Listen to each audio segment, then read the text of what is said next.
Hi friends, welcome to our channel. இன்றைக்கி என்ன பார்க்க போகிறோன்னா, ஓல்டு மந்த்லி காலண்டரை வச்சு எப்படிலாம் நமக்கு வந்து ரீயூஸ் பண்ணிக்கலாங்கிறது தான் பார்க்க போகிறோம். ஆல்ரெடி மந்த்லி காலண்டரை வச்சு பார்ட் 1 வீடியோ வந்து போட்டாச்சு. அதில் ஒரு 13 டிப்ஸ் இருக்கும். அது இல்லாமல் டெய்லி காலண்டரில் வந்து 3 பார்ட் போட்டிருக்கேன். அதோட வீடியோ எல்லாமே நான் டிஸ்கிரிப்ஷனில் கொடுக்குறேன். கண்டிப்பாக பாருங்கள், உங்களுக்கு ரொம்பவே யூஸ்ஃபுல்லாக இருக்கும். இந்த வீடியோவில் ஒரு 12 டிப்ஸ் இருக்குது. இதையும் ஸ்கிப் பண்ணாமல் ஃபுல்லாக பாருங்கள், உங்களுக்கு ரொம்ப யூஸ்ஃபுல்லாக இருக்கும். நம்ம சேனலை இப்போ தான் ஃபஸ்ட் டைம் பார்க்குறீங்கன்னா நம்ம சேனலை சப்ஸ்கிரைப் பண்ணிக்கோங்க. வாங்க வீடியோக்குள்ளே போகலாம். இப்போ வந்து டிப்ஸ் நம்பர் 1 பார்க்கலாம். அதுக்கு வந்து இந்த மாதிரி ஒரு காலண்டர் ஷீட் தான் நான் எடுத்திருக்கேன். இது வந்து ஒரு முக்கால்வாசி வர மாதிரி இந்த மாதிரி 2 ஃபோல்டிங்கில் வந்து நம்ம ஃபோல்டு பண்ணிக்கலாம். ஃபோல்டு பண்ணதுக்கப்புறம் நம்ம ஃபோல்டிங் பண்ண இடத்துல கட் பண்ணிக்கலாம். கட் பண்ணி முடிச்சதுக்கப்புறம் இந்த மாதிரி ஒரு பாக்ஸ் தான் நான் எடுத்திருக்கேன். உங்களுக்கு எந்த மாதிரி பெரிய சைஸோ சின்ன சைஸோ அதுக்கு தகுந்த மாதிரி நீங்கள் பாக்ஸ் எடுத்துக்கோங்க. அந்த பாக்ஸை சுற்றியும் இந்த மாதிரி வந்து டைட்டாக வந்துட்டு ஒன்று மேலே ஒன்று வர மாதிரி வச்சு அந்த செல்லோ டேப்பை வந்து குட்டி குட்டியாக கட் பண்ணி இந்த மாதிரி 3 பிளேஸில் வந்து ஒட்டி விட்டுக்கோங்க. இப்போ வந்து ஒட்டினதுக்கப்புறம் நம்மளுக்கு இந்த மாதிரி தான் ஒரு சர்க்கிள் ஷேப்பில் கிடைக்கும். இப்போ மறுபடியும் அந்த பாக்ஸ்குள்ளாரையே வச்சுட்டு நம்ம வந்து எந்த அளவுக்கு நம்மளுக்கு ஹைட் வேணுமோ அந்தளவுக்கு மட்டும் அந்த பாக்ஸ் மேலே விட்டுட்டு மீதி இருக்கிறத வந்து பாக்ஸுக்கு வெளியே இது மாதிரி வர வச்சு அதுக்கப்புறம் அதுக்கு மேலே வந்து எக்ஸ்ட்ரா இருக்கிறதெல்லாம் இந்த மாதிரி கொஞ்சம் அப்படி அப்படியே எந்த அளவுக்கு வந்துட்டு வசம் வருதோ அந்த மாதிரி ஃபோல்டு பண்ணி அதுக்கு மேலே வந்து இந்த மாதிரி செல்லோ டேப் வச்சு ஃபுல்லாகவே ஒட்டி விட்டுருங்க. இப்போ வந்து நல்லாவே ஒட்டியாச்சு. இப்போ வந்து நம்ம எடுத்ததுக்கப்புறம் பார்த்திங்கன்னா நம்மளுக்கு வந்து ஒரு பேஸ்கெட் மாதிரி நம்மளுக்கு வந்து கிடச்சிருச்சு, பேப்பர் பேஸ்கெட் மாதிரி. இது வந்து நீங்கள் இப்படியே யூஸ் பண்ணுறதுனால யூஸ் பண்ணிக்கலாம். நான் வந்து இப்போ அதுக்கு மேலே வந்து மூடியும் வர மாதிரி நான் வந்து ரெடி பண்ண போகிறேன். இப்போ அதே மாதிரியே நம்ம ஃபஸ்ட்டு 2 ஃபோல்டிங்கில் பண்ணோம் பார்த்திங்களா, அதே மாதிரியே ஒரு பேப்பர் எடுத்துக்கலாம்.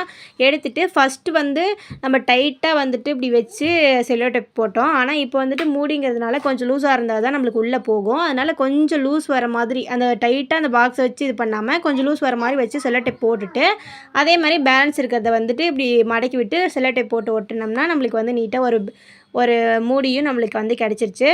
இப்போ வந்து அதில் வந்து இந்த மாதிரி க்ளூ அதுக்கப்புறம் நம்மளுக்கு எந்த மாதிரியான ஐட்டம்ஸ்லாம் ஸ்டோர் பண்ணணும் அந்த மாதிரி நீங்கள் வந்து ஸ்டோர் பண்ணிக்கலாம். நான் இந்த மாதிரி ஒரு ஐடியாக்காக இந்த மாதிரி இதெல்லாம் நீங்கள் வந்து ஸ்டோர் பண்ணிக்கலாங்கிறத நான் வந்து காமிக்கிறேன். இந்த மாதிரி லிப்ஸ்டிக்கு, அதுக்கப்புறம் க்ளூ, அதுக்கப்புறம் நம்மளுக்கு வந்து இன்ஹேலரு, ரோலான் அந்த மாதிரியும் நீங்கள் வந்து யூஸ் பண்ணிக்கலாம். இப்போ டிப்ஸ் நம்பர் 2 பார்க்கலாம். அதுலேயே இந்த மாதிரி ஹேர் கிளிப்பு அந்த மாதிரி கூட நீங்கள் வந்து வச்சு ஆர்கனைஸ் பண்ணிக்கலாம். இந்த மாதிரி நிறையா இருக்கிற டைமில் இந்த மாதிரி உள்ளே வச்சு நீங்கள் வந்து ஸ்டோர் பண்ணிக்கிட்டிங்கன்னா நீட்டாக இருக்கும். கண்டிப்பாக நீங்கள் வந்து இதையும் ட்ரை பண்ணி பாருங்கள். இப்போ டிப்ஸ் நம்பர் 3 பார்க்கலாம். இது டைலர்ஸ்க்கெலாம் ரொம்பவே யூஸ்ஃபுல்லாக இருக்கும். இந்த மாதிரி லேஸ்லாம் பார்த்திங்கன்னா நிறையா இருக்கும் டைலர்ஸ் கிட்ட, கொஞ்சம் கொஞ்சம் மீதியானது அதுக்கப்புறம் வாங்கி ஸ்டோர் பண்ணி வச்சுருப்போம். அந்த மாதிரி இருக்கிற டைமில் இந்த மாதிரி இந்த இதுக்குள்ளே கூட நம்ம வந்துட்டு ரோல் பண்ணி உள்ளே வச்சு நம்ம நீட்டாக ஆர்கனைஸ் பண்ணிக்கலாம். இதுக்கும் வந்து ரொம்பவே இது யூஸ்ஃபுல்லாக இருக்கும். உங்களுக்கு வேறு ஏதாச்சும் உங்கள் வீட்டில் எதை மாதிரி அந்த ஐட்டம் இந்த மாதிரி வச்சா ஓகேங்கிற மாதிரி இருக்குதோ அது கூட நீங்கள் வச்சு ஆர்கனைஸ் பண்ணிக்கலாம். நான் வந்து ஒரு ஐடியாக்காக இதெல்லாம் வைக்கலாம் அப்படிங்கிற மாதிரி நான் உங்ககிட்ட சொல்கிறேன். கண்டிப்பாக இதெல்லாம் ட்ரை பண்ணி பாருங்கள். இப்போ டிப்ஸ் நம்பர் 4 பார்க்கலாம். அதுக்கு இந்த மாதிரி ஸ்கொயர் ஷேப்பில் இருக்கிற மாதிரி ஒரு குட்டி வந்துட்டு சீட் எடுத்துக்கிறேன். இது பார்த்திங்கன்னா பெரிய சைஸ் வந்துட்டு ஒரு காலண்டர் ஷீட்லேருந்து 4ஆக கட் பண்ணிவிட்டு இந்த மாதிரி வந்துட்டு ஸ்கொயர் ஷேப்பில் வர மாதிரி நான் எடுத்திருக்கேன். எடுத்ததுக்கப்புறம் எல்லா சைட்லேயுமே வந்துட்டு இந்த மாதிரி ஃபஸ்ட்டு வந்துட்டு ஸ்கொயர் ஷேப்பில் வந்துட்டு மடித்து விட்டுட்டு அதுக்கப்புறம் இந்த மாதிரி ட்ரையாங்கிள் ஷேப்பில் வர மாதிரி இந்த மாதிரி எல்லா சைட்லேயுமே நம்ம மடிக்கி விட்டு இது பண்ணிக்கலாம். அதுக்கப்புறம் அந்த மார்க் இருக்கும் பார்த்திங்கன்னா, சென்டரில் நம்ம மார்க் பண்ணோம்ல, அந்த மார்க்குக்கு தகுந்த மாதிரி இந்த மாதிரி 4 சைட்ஸுமே இந்த கார்னரை தூக்கி தூக்கி வந்து சென்டரில் வச்சு நம்ம இந்த மாதிரி ஃபோல்டு பண்ணிக்கலாம். இப்போ 4 சைட்ஸுமே நம்ம வந்து இந்த ஃபோல்டு பண்ணியாச்சு. நான் சொல்கிறதோட உங்களுக்கு பார்க்கும்போது புரியும்னு நினைக்கிறேன். அதுக்கப்புறம் இந்த மாதிரி இந்த சைடில் இருந்து இப்படி சென்டரில் வர மாதிரி ஒரு ஃபோல்டு, அதுக்கப்புறம் அப்படியே ஆப்போசிட் சைடில் இந்த மாதிரி ஒரு ஃபோல்டு குட்டியாக வர மாதிரி ஃபோல்ட் பண்ணிக்கலாம். அப்புறம் அதை ஓப்பன் பண்ணதுக்கப்புறம் அப்படியே அதுக்கு ஆப்போசிட் சைடில் வர மாதிரி சேம் அதே மாதிரி நம்ம வந்து குட்டியாக ஃபோல்டு பண்ணி அந்த மார்க்குக்காக நம்ம வந்து இந்த மாதிரி ஃபோல்டு பண்ணி எடுத்துக்கலாம். இப்போ மறுபடியும் நார்மலாக வந்து எப்படி இருந்துச்சோ அதே மாதிரி வந்ததுக்கப்புறம் இந்த மாதிரி 2 சைடில் இருக்கிற மட்டும் ஓப்பன் பண்ணி விட்டுட்டு இந்த சைடு வந்து இந்த மாதிரி பிடிச்சி அந்த மடிப்பு கொண்டு வந்ததுக்கப்புறம் இந்த மாதிரி அமுத்தி உள்பக்கமாக இந்த மாதிரி மடித்து விட்டுட்டோம்னா நம்மளுக்கு நீட்டாக வந்துட்டு உள்ளே செட் ஆகிக்கும். நம்ம க்ளூ போட்டு ஒட்டணுன்ற மாதிரி அவசியம் இல்லை. இப்போ இந்த மாதிரி நம்ம மடக்கி விட்டோம் பார்த்திங்களா, அதுக்கு அப்படியே ஆப்போசிட் சைடில் வந்து இந்த மாதிரி மடிப்பு வரும். அதை பார்த்திங்கனாவே உங்களுக்கு புரியும். சைடு மடிப்பு வரும், அதை அப்படியே பிடிச்சி அமுத்தி அதுக்கப்புறம் மேலே இருக்கிறத வந்து அதுக்கு மேலே வந்துட்டு வச்சு ஃபோல்டு பண்ணோம்னா நம்மளுக்கு வந்து நீட்டாக வந்துட்டு மடங்கிக்கும். இப்போ வந்து இந்த மாதிரி மடக்கிக்கோங்க. இப்போ வந்து இது அப்படியே செட் ஆகிக்கும். இப்போ நம்மளுக்கு பார்த்திங்கன்னா குட்டியாக ஒரு பவுல் மாதிரி நம்மளுக்கு வந்து ஒரு பேஸ்கெட் மாதிரி நம்மளுக்கு வந்து கிடச்சிருச்சு. இது வந்து நீங்கள் க்ளூ போட்டு ஒட்டணும்னு அவசியமே இல்லை. இது மாதிரி நான் நிறையா வந்து செஞ்சு வச்சுருக்கேன். உங்களுக்கு எத்தனை வேணுமோ அத்தனை வந்து நீங்கள் வந்து செஞ்சுக்கோங்க. அதுக்கப்புறம் இந்த மாதிரி ஷூ பாக்ஸ் தான் நான் எடுத்திருக்கேன். ஷூஸ், செப்பல் அந்த மாதிரி இதெல்லாம் வேறு எது மாதிரியாச்சும் பாக்ஸ் இருந்தால் கூட எடுத்துக்கோங்க. அதுக்கு மேலே வந்து எதாவது கலர் ஷீட்டு, ஃபோம் ஷீட் அந்த மாதிரி ஒட்டி கூட நீங்கள் டெக்கரேட் பண்ணிக்கோங்க. அதுக்கப்புறம் உள்ளே வந்து இப்போ நம்ம செஞ்ச எல்லாத்தையுமே உள்ளே வந்து நம்ம ஆர்கனைஸ் பண்ணி வச்சிடலாம். எடுத்து கரெக்டாக அடுக்கி வச்சுக்கலாம். அதுக்கப்புறம் நான் இது வந்து கம்மல் ஆர்கனைசராக தான் நம்ம யூஸ் பண்ண போகிறோம். ஒவ்வொரு பாக்ஸ்லேயும் நம்மக்கிட்ட இருக்க எல்லா கம்மலையும் தனித்தனியாக நம்ம உள்ளே வச்சுட்டோம்னா நம்ம ஒரு இடத்துக்கு கிளம்பும்போது நம்ம டக்குன்னு தேடிக்கிட்டு இல்லாமல் இந்த மாதிரி நீட்டாக அதுலேருந்து நம்ம எடுத்துக்கலாம். நிறைய இந்த மாதிரி ஆன்லைன்லேயுமே இந்த மாதிரி செப்பரேட்டாக வைக்கிற மாதிரி ஆர்கனைசர் வந்து நிறைய இருக்குது. நம்ம வந்து வீட்டிலேயே செலவே இல்லாமல் நம்ம நீட்டாக செஞ்சுக்கலாம். தூக்கி போடுற பாக்ஸை வச்சு, தூக்கி போடுற காலண்டரை வச்சு நம்ம ஈஸியாக செஞ்சுக்கலாம். கண்டிப்பாக நீங்கள் வந்து இதை ட்ரை பண்ணி பாருங்கள். உங்களுக்கு ரொம்ப யூஸ்ஃபுல்லாக இருக்கும். இப்போ டிப்ஸ் நம்பர் 5 பார்க்கலாம். அதுக்கு வந்து இந்த மாதிரி அஞ்சரை பெட்டி தான் நான் எடுத்திருக்கேன். அஞ்சரை பெட்டியில் நம்ம யூஸ் பண்ணும்போது பார்த்திங்கன்னா உள்ளே வந்துட்டு எல்லாமே வந்துட்டு செதறி உள்ளே விழுந்து நம்ம அவசரத்தில் எடுத்து யூஸ் பண்ணும்போது அதுக்கு ஒரு காலண்டர் ஷீட் மேலே அந்த பாக்ஸ் எடுத்து வச்சு நம்ம மார்க் பண்ணிவிட்டு அந்த மார்க்கு தகுந்த மாதிரி கட் பண்ணி நம்ம எடுத்து உள்ளே இந்த மாதிரி வச்சுக்கிட்டோம்னா நம்மளுக்கு வந்து செதறி வந்துட்டு கொட்டினாலுமே வந்து நம்ம அந்த பேப்பருக்குள்ளேயே நம்மளுக்கு விழுந்துடும். நம்ம எடுத்து க்ளீன் பண்ணுறதுக்கும் ஈஸியாக இருக்கும். இந்த மாதிரி பொடி ஐட்டம்ஸ்லாம் நம்ம ஸ்டோர் பண்ணி வச்சுருப்போம் பார்த்திங்களா, மஞ்சள், மிளகுத்தூள் அந்த மாதிரி அந்த மாதிரி இதுக்கு ரொம்பவே யூஸ்ஃபுல்லாக இருக்கும். இது கூட க்ளீன் பண்ணிடலாம். அது க்ளீன் பண்ணுறதுக்கு தான் ரொம்ப கஷ்டமாக இருக்கும். அந்த டைமில் ரொம்ப யூஸ்ஃபுல்லாக இருக்கும். ட்ரை பண்ணி பாருங்கள். இப்போ டிப்ஸ் நம்பர் 6 பார்க்கலாம். இந்த மாதிரி காலண்டர் ஷீட்டுக்கு மேலே இந்த மாதிரி நம்ம சப்பாத்தி தேய்க்கும் போது மாவு போட்டு நம்ம தேய்ப்போம் பார்த்திங்கன்னா, அந்த டைமில் பார்த்திங்கன்னா அந்த சப்பாத்தி கட்டை சுற்றியுமே நம்மளுக்கு வந்துட்டு மாவு சதறி நம்மளுக்கு அந்த செல்ஃப் ஃபுல்லாகவே இதாக இருக்கும். அதுக்கப்புறம் அது க்ளீன் பண்ணுற மாதிரி இருக்கும். அந்த மாதிரி இல்லாமல் இந்த காலண்டர் ஷீட் வந்துட்டு அடியில் போட்டு இந்த மாதிரி யூஸ் பண்ணிவிட்டு அப்படியே செதறினாலும் அந்த காலண்டர் ஷீட் மேலே தான் செதறும். நம்மளுக்கு வந்துட்டு வேலையும் மீதியாக இருக்கும். கண்டிப்பாக ட்ரை பண்ணி பாருங்கள். இப்போ டிப்ஸ் நம்பர் 7 பார்க்கலாம். அதுக்கு இந்த மாதிரி காலண்டர் ஷீட் எடுத்துகிட்டேன். இப்போ இந்த மாதிரி பேஸ்கெட் தான் நான் எடுத்திருக்கேன். இந்த பேஸ்கெட்டுக்கு மேலே இந்த காலண்டர் ஷீட் வச்சுட்டு நம்ம வந்து அந்த பேஸ்கெட்டோட பாட்டமுக்கு தகுந்த மாதிரி நம்ம மார்க் பண்ணி கட் பண்ணி எடுத்து சென்டரில் நம்ம வச்சுக்கலாம். இப்போ வந்து வெங்காயம், சின்ன வெங்காயம், பெரிய வெங்காயம் இந்த மாதிரி பூண்டு இந்த மாதிரிலாம் கொட்டி வைக்கும் போது அதிலிருந்து வர சருகெல்லாம் அந்த ஓட்டையில் வந்து நம்மளுக்கு வெளியே வந்துடும். நம்மளுக்கு வந்து கூட்டும் போது நம்மளுக்கு வந்து ரொம்ப பிரச்சனையாக இருக்கும். இந்த மாதிரிங்கும் போது அதுக்குள்ளாரியே இருக்கும். நம்ம எடுத்து க்ளீன் பண்ணுறதுக்கு ஈஸியாக இருக்கும். இப்போ டிப்ஸ் நம்பர் 8 பார்க்கலாம். அதுக்கு வந்து இந்த மாதிரி ஒரு காலண்டர் ஷீட் எடுத்துக்கிட்டேன், ஆஃபாக இருக்கிற மாதிரி. அதுக்கப்புறம் ஒரு ஆயில் கேன் வந்து நான் எடுத்திருக்கேன். இப்போ வந்து அந்த ஆயில் கேனுக்கு எவ்வளோ வந்துட்டு ஹைட் தேவையோ அந்தளவுக்கு வந்து நம்ம மெஷர் பண்ணிவிட்டு அதை வந்து நம்ம கட் பண்ணி எடுத்துக்கலாம். எந்த மாதிரி டிஃப்ரெண்ட் ஷேப்பில் இப்போலாம் வந்து ஆயில் கேன் வந்துருச்சு. இருந்தாலும் இந்த லீக் ஆகிற பிரச்சனை வந்துட்டு எப்பயுமே போகிறதே இல்லை.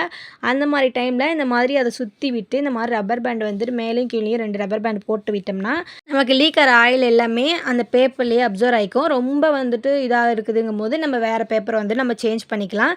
கீழே வந்து நம்ம அது வைக்கிற பிளேஸில் வந்து ஆயில் வந்துட்டு படாமல் பிசு பிசுன்னு இல்லாமல் நம்மளுக்கு வந்து நீட்டாக இருக்கும். கண்டிப்பாக நீங்கள் இந்த மாதிரி ட்ரை பண்ணி பாருங்கள். இப்போ டிப்ஸ் நம்பர் 9 பார்க்கலாம். அதுக்கு இந்த காலண்டரில் இந்த மேலே பார்த்திங்கன்னா இந்த மாதிரி கம்பி மாதிரி கொடுத்துருப்பாங்க பார்த்திங்களா, அந்த எல்லா ஷீட்டும் வச்சு ஒரு மாதிரி பைண்ட் பண்ண மாதிரி ஒரு கம்பி இருக்கும்ல, அதை வந்து அந்த பேப்பர் வந்து அந்த இதோடு சேர்ந்து அந்த கம்பிக்கு பக்கத்தில் இருக்க மாதிரி ஒட்டை கட் பண்ணிக்கலாம். நம்மளால் எந்த அளவுக்கு ஒட்டை கட் பண்ண முடியுமோ அந்தளவுக்கு ஒட்டை கட் பண்ணிவிட்டு அதுக்கப்புறம் பார்த்திங்கன்னா நமக்கு இந்த மாதிரி தான் கிடைக்கும். அதுலேயே கயிறு கொடுத்துருப்பாங்க. அது வந்து எனக்கு இப்போ கட் ஆகிடுச்சு, அதனால் எக்ஸ்ட்ரா வந்து கயிறு போட்டு கட்டிக்கிட்டேன்.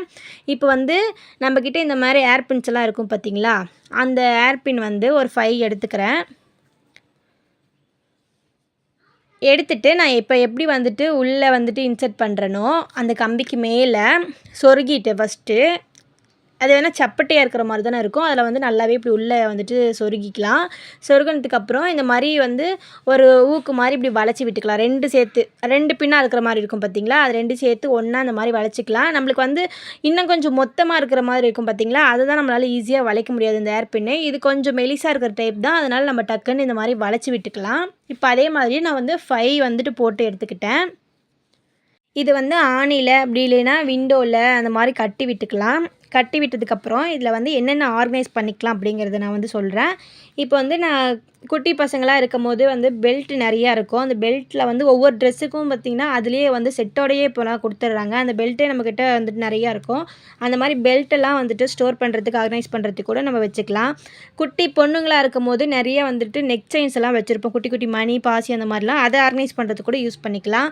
அப்படி இல்ல கிச்சன்ல வந்து நம்ம வைக்க போறோம் அப்படிங்கும்போது, இந்த மாதிரி கரண்டி எல்லாமே நம்ம வந்துட்டு வச்சு ஆர்கனைஸ் பண்ணிக்கலாம். என்ன இதுல ஒண்ணு பிரச்சனைன்னா, நம்ம எல்லா 2 சைட்லயுமே வந்துட்டு இந்த கார்னர்ல, இந்த கார்னர்ல ஈக்குவலா நம்ம வந்துட்டு வெயிட் குடுக்கணும். அப்பதான் நம்மளுக்கு வந்து ஸ்ட்ரெயிட்டா நிக்கும். சென்டர்லயும் கரெக்ட்டா வந்துட்டு வெயிட் குடுத்து நம்ம வந்து மாட்டிக்கலாம். ஈஸியா வந்து இருக்கும். கண்டிப்பா இத வந்து ட்ரை பண்ணி பாருங்க. உங்களுக்கு ரொம்பவே யூஸ்ஃபுல்லா இருக்கும். கீ செயின் கூட நீங்க வந்து மாட்டிக்கலாம். இப்போ டிப்ஸ் நம்பர் 10 பார்க்கலாம். ஸ்கொயர் ஷேப்ல ஒரு காலண்டர் ஷீட் எடுத்துக்கலாம். எடுத்ததுக்கப்புறம் இப்போ எப்படி நான் வந்து ஃபோல்டு பண்ணுறேனோ அதே மாரி ஃபோல்டு பண்ணுங்க. இப்போ இந்த மாரி ட்ரையாங்கிள் ஷேப்ல வர மாதிரி நம்ம வந்துட்டு ஃபோல்டு பண்ணிக்கலாம் ஃபர்ஸ்ட்டு. அதுக்கப்புறம் ஓப்பன் பண்ணிவிட்டு 2 சைட்லேயுமே இந்த மாதிரி அந்த மார்க் இருக்கும் பார்த்தீங்களா, ஃபோல்டு பண்ண மார்க்கு அது சென்டரில் வர மாதிரி இப்படி வச்சு 2 சைடோட இதுவுமே வந்து இந்த மாதிரி ஃபோல்டு பண்ணிவிட்டு, அப்புறம் கீழே இருந்து இந்த மாதிரி மேலே வர மாதிரி ஒரு மடிப்பு மடிச்சுக்கலாம். மடிச்சுட்டு அந்த இடத்துல க்ளூ அப்ளை பண்ணி நம்ம வந்து ஒட்டிக்கலாம். இப்போ ஒட்டி நல்லா வந்து ப்ரெஸ் பண்ணிவிட்டு, இங்கே மேலே கொஞ்சமாக நம்மளுக்கு தூக்கிட்டு இருக்கும் பார்த்தீங்களா, அதையும் அப்படியே உள் சைடாக அமுத்தி விட்டுட்டு இந்த மாதிரி க்ளூ போட்டு நம்ம வந்து ஒட்டி விட்டுக்கலாம். இப்போ ஒட்டி விட்டுட்டோம்னா நமக்கு நீட்டாக ஒரு வந்து என்வலப் மாதிரி நம்மளுக்கு வந்து கிடச்சிருச்சு. இதை வந்து மேலே இருக்கிறத வந்து அப்படியே வந்துட்டு அதுக்கு தகுந்த மாதிரி வந்துட்டு அமுத்தி விட்டு இந்த மாதிரி உள்ளே சொருகி விட்டுட்டோம்னா நமக்கு நீட்டாக ஒரு என்வலப் கிடச்சிருச்சு. இதில் என்னென்னலாம் நம்ம வச்சுக்கலாம் அப்படின்னு பார்த்தீங்கன்னா, நம்ம வீட்டில் இருக்கிற போது இந்த பால் கார்டு இந்த மாதிரி நம்மக்கிட்டலாம் வந்துட்டு கேஸ் பில்லு அந்த மாதிரி கேஸ் புக்கு அந்த மாதிரிலாம் இருக்கும் பார்த்தீங்களா, இம்பார்ட்டண்ட்டாக ஏதாச்சும் பில்ஸ்லாம் நம்மக்கிட்ட இருக்கும்ல, அதெல்லாம் வச்சு கூட நீங்கள் வந்துட்டு ஆர்கனைஸ் பண்ணிக்கலாம். அதுக்கப்புறம் இப்போ குட்டி பசங்களுக்கு இல்லைனா ஸ்கூல் பசங்களுக்குலாம் நீங்கள் கொடுத்து விடுறீங்க அப்படிங்கும்போது கொஷின் பேப்பரு அவங்களுக்கு தேவையான ஸ்கூலுக்கு தேவையானது எல்லாமே இதில் வச்சு ஆர்கனைஸ் பண்ணிக்கலாம். கண்டிப்பாக இந்த மாதிரி ட்ரை பண்ணி பாருங்கள். இப்போ டிப்ஸ் நம்பர் 11 பார்க்கலாம். அதுக்கு இந்த மாதிரி ரெக்டாங்கிள் ஷேப்பில் இருக்கிற மாதிரி ஒரு இதுதான் நான் எடுத்திருக்கேன். அதுக்கப்புறம் நம்ம யூஸ் பண்ணுற பேடும் நான் வச்சுக்கிறேன். இப்போ நீங்கள் வந்து நான் இது ஸ்கொயர் ஷேப்பில் இருக்க பேடு தான் என்கிட்ட இருக்கிறதுனால இந்த மாதிரி நான் செஞ்சு காட்டுறேன். உங்ககிட்ட வந்துட்டு ஸ்ட்ரெயிட் லைனில் வந்து ரெக்டாங்கிள் ஷேப்பில் இருக்கும் பார்த்தீங்களா, அந்த மாதிரி இருக்குதுன்னா இதே சேம் மெத்தட்லேயே நீங்கள் அதையும் வந்துட்டு ட்ரை பண்ணி நீங்கள் யூஸ் பண்ணுங்கள். இப்போ வந்து நான் அந்த இதுக்கு தகுந்த மாதிரி இந்த பக்கம் 2 சைட்லேயுமே நான் மார்க் பண்ணி இந்த சைடில் இருக்கிறத மட்டும் நான் கட் பண்ணி எடுத்துடுறேன். அந்த பேட் வந்து எந்த பக்கம் இருக்குதோ இந்த லெஃப்ட் அண்ட் ரைட்டில் வந்து மார்க் பண்ணிக்கிட்டு அந்த பேட் இருக்கிற அளவுக்கு மட்டும் மார்க் பண்ணிவிட்டு எக்ஸ்ட்ரா இருக்கிற பீஸ் மட்டும் கட் பண்ணிவிட்டு சென்டரில் மட்டும் இந்த மாதிரி எக்ஸ்ட்ரா இருக்கிற மாதிரி நான் விட்டுக்கிறேன். விட்டுட்டு அதே மாதிரி இந்த மாதிரி அமுத்தி ஃபோல்டு பண்ணிவிட்டு 2 சைடும் க்ளூ அப்ளை பண்ணி கீழே இருக்கும் பார்த்தீங்களா, அதை தூக்கி அதுக்கு மேலே வந்து இந்த மாதிரி ஒட்டி விட்டுக்கலாம். நான் சொல்கிறதோட பார்க்கும்போது புரியும்னு நினைக்கிறேன். இப்போ வந்து ஒட்டி விட்டதுக்கப்புறம் மேலே இருக்குது பார்த்தீங்களா, அதை வந்து 2 சைட்லேயும் கட் பண்ணி விட்டுட்டு அதுக்கு மேலே இந்த மாதிரி வந்து ஆஃப் சர்க்கிள் மாதிரி வர மாதிரி நம்ம இந்த எண்டுலேருந்து அந்த எண்டுக்கு வந்து நம்ம ஆஃப் சர்க்கிள் வந்துட்டு மார்க் பண்ணிக்கலாம். மார்க் பண்ணிவிட்டு அதையும் நம்ம வந்து கட் பண்ணி எடுத்துக்கலாம். இப்போ எடுத்துட்டதுக்கப்புறம் நம்மளுக்கு நீட்டாக வந்து ஒரு பேடு கவர் கிடச்சிருச்சு. இதில் வந்து பேட் வச்சு நம்ம வந்து நீட்டாக அதை வந்துட்டு க்ளோஸ் பண்ணி எடுத்துகிட்டு போய்க்கலாம். நம்ம வந்து பீரியட்ஸ் டைமில் வெளியே போகும்போது நம்மளுக்கு வந்து ஹேண்ட்பேக்கில் வச்சு எடுத்துகிட்டு போகிறதுக்கு ரொம்பவே நீட்டாக இருக்கும். நம்ம என்ன தான் இப்படி ஆட்டினாலுமே அது கீழேயே வந்து கழண்டு விழுவாது. நம்மளே எடுத்து இது யூஸ் பண்ணுற வரைக்கும். பேடு நம்ம சேஞ்ச் பண்ணும்போது நம்ம ஆல்ரெடி யூஸ் பண்ணதை வந்து இதுக்குள்ளாரையே போட்டு நம்ம வந்துட்டு டஸ்ட்பினில் போடுறதுக்கும் நீட்டாக இருக்கும். யாருக்குமே விசிபிளாக இல்லாமல் நம்ம த்ரோ பண்ணிட்டு வந்துடலாம். கண்டிப்பாக நீங்கள் இந்த மாதிரி ட்ரை பண்ணி பாருங்கள். ஃப்ரீ டைமில் இந்த மாதிரி செஞ்சு வச்சுக்கிட்டிங்கன்னா நம்ம வெளியே போகும்போது கண்டிப்பாக ரொம்ப யூஸ்ஃபுல்லாக இருக்கும். இப்போ டிப்ஸ் நம்பர் 12 பார்க்கலாம். அதுக்கு இந்த மாதிரி ஒரு ஸ்கொயர் ஷேப்பில் ஒரு காலண்டர் ஷீட் எடுத்துக்கலாம். அதை வந்து இந்த மாதிரி ஃபோல்டு பண்ணிவிட்டு ஃபுல்லாக ஃபோல்டு பண்ணிடாமல் கீழே இருக்க ஷீட்டில் ஒரு 2 இன்ச் வந்து கேப் விட்டுட்டு நம்ம வந்து ஃபோல்டு பண்ணிக்கலாம். அதுக்கப்புறம் கீழே இருக்கிற அந்த ஷீட்டோட இது வந்து இப்படி மேலே வர மாதிரி அமுத்தி வந்துட்டு ஃபோல்டு பண்ணிக்கலாம். ஃபோல்டு பண்ணிவிட்டு அந்த அமுத்தினதை வந்து இந்த மாதிரி க்ளூ போட்டு மேலே இருக்கிற ஷீட் மேலேயே இந்த மாதிரி நம்ம வந்து ஒட்டி விட்டுக்கலாம். போட்டு நல்லா ஸ்ட்ராங்காக ஒட்டினதுக்கப்புறம் இந்த சைடில் இருக்கிறதையும் நம்ம இந்த மாதிரி அமுத்தி விட்டதுக்கப்புறம் ஒரு 2 இன்ச்சுக்கு இந்த மாதிரி ஃபோல்டு பண்ணிக்கலாம். இந்த சைடு 2 சைடுமே இந்த மாதிரி மேலே வர மாதிரி இந்த மாதிரி 2 இன்ச்சுக்கு ஃபோல்டு பண்ணிக்கலாம். ஃபோல்டு பண்ணதுக்கப்புறம் இந்த ஷீட் ஓப்பன் பண்ணதுக்கப்புறம் இந்த மாதிரி அந்த ஃபோல்டு பண்ண மார்க் பார்த்திங்கன்னா அது உள்பக்கமாக போகிற மாதிரி போயிட்டு மேலே வந்து இந்த மாதிரி நான் எப்படி ஃபோல்டு பண்ணுன்ற பார்த்தா உங்களுக்கு புரியும். இந்த மாதிரி அந்த ஃபோல்டு பண்ணது உள்பக்கமாக போயிட்டு வெளிப்பக்கமாக வர மாதிரி இந்த மாதிரி ஃபோல்டு பண்ணிக்கலாம். அதே மாதிரியே அந்த சைட்லேயுமே நம்ம வந்து ஃபோல்டு பண்ணிக்கலாம்.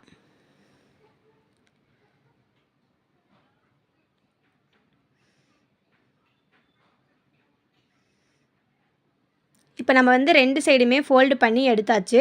நம்மளுக்கு ஃபோல்டு பண்ணதுக்கப்புறம் நம்மளுக்கு இந்த மாதிரி தான் கிடைக்கும். இப்போ வந்து கீழேருந்து ஒரு 5 சென்டிமீட்டருக்கு வந்து இந்த மாதிரி ஃபோல்டு பண்ணி அமுத்தி விட்டுக்கலாம். அமுத்தி விட்டதுக்கப்புறம் கீழே இருக்கிறதுல வந்து ஃபுல்லாக 5 சென்டிமீட்டருக்கு பண்ணோம் பார்த்தீங்களா, இப்போ வந்து 2.5 சென்டிமீட்டருக்கு ஒரு ஃபோல்டு பண்ணிவிட்டு, அதுக்கப்புறம் மேலே இருக்கிற ஷீட்டில் வந்துட்டு 2.5 சென்டிமீட்டருக்கு இந்த மாதிரி நம்ம ஃபோல்டு பண்ணி, அதுக்கு மேலே இந்த மாதிரி ஒட்டி விட்டுட்டோம்னா நம்மளுக்கு வந்து நீட்டாக வந்துட்டு ஸ்டிக் ஆகிக்கும். அந்த 5 சென்டிமீட்டருக்குமே நம்ம வந்து இந்த மாதிரி ஃபோல்டு பண்ணக்கூடாது. அந்த 5 சென்டிமீட்டர்லேருந்து பாதி வந்துட்டு 2ஆக வந்துட்டு ஃபோல்டு பண்ணி இந்த மாதிரி நம்ம ஒட்டி விட்டுக்கலாம். ஒட்டி விட்டதுக்கப்புறம் நீட்டாக நம்மளுக்கு வந்து ஒரு பேப்பர் பேக் வந்துட்டு நம்மளுக்கு வந்து கிடச்சிருச்சு. இதுக்கு மேலே நீங்கள் வந்து கயிறு கட்டி நீங்கள் வந்துட்டு பேக்காக நீங்கள் வந்து யூஸ் பண்ணிக்கலாம். கண்டிப்பாக இந்த வீடியோவில் இருந்த எல்லா டிப்ஸுமே உங்களுக்கு ரொம்ப யூஸ்ஃபுல்லாக இருக்கும்னு நம்புகிறேன். மந்த்லி கேலண்டரோட பார்ட் 1 வீடியோ, அதுக்கப்புறம் டெய்லி கேலண்டரோட பார்ட் 3 வீடியோ எல்லாமே நான் டிஸ்கிரிப்ஷனில் கொடுக்குறேன். கண்டிப்பாக பாருங்கள். தேங்க்ஸ் ஃபார் வாட்சிங். பை.